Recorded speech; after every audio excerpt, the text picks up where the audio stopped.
মঙ্গলবার বিকেলে ঢাকা বিশ্ববিদ্যালয়ের টিএসসি অডিটোরিয়ামে অনুষ্ঠিত হয় গণ-অভ্যুত্থানের বাকবদলের দিন শীর্ষক আলোচনা সভা। ছাত্রদলের আয়োজনে এতে অংশ নেয় ছাত্র সংগঠন সহ ঢাকা বিশ্ববিদ্যালয়ের বিভিন্ন সামাজিক সংগঠনের প্রতিনিধিরা। নিষিদ্ধ সংগঠন ছাত্রলীগের বিচারের প্রক্রিয়ায় কোনো অগ্রগতি নেই উল্লেখ করে বক্তারা বলেন, বৈষম্যবিরোধী ছাত্র আন্দোলনের মধ্যেও বিচার চাওয়ার প্রবণতা নেই। জুলাই আগস্ট গণ-অভ্যুত্থানে বৈষম্য বিরোধী ছাত্র আন্দোলনের ব্যানারে যারা নেতৃত্ব দিয়েছিল তাদের মাঝেও আমি ছাত্রলীগের বিচারের পুনঃ পাওয়ার আগ্রহ আজকের দিন পর্যন্ত লক্ষ্য করিনি।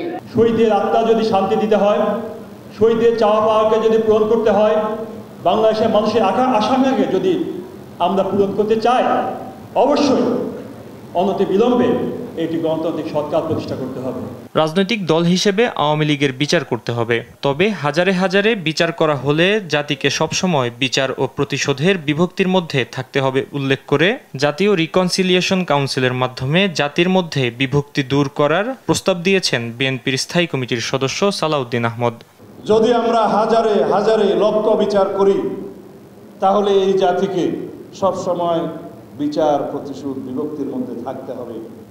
সেজন্য যারা সাধারণ আমি বলছি এখানে কারা যাবে আমরা আইনের মাধ্যমে ঠিক করব। ন্যাশনাল রিকনসিলিয়েশন কাউন্সিলের মধ্য দিয়ে জাতির মধ্যে একটা শান্তি প্রতিষ্ঠা করতে হবে।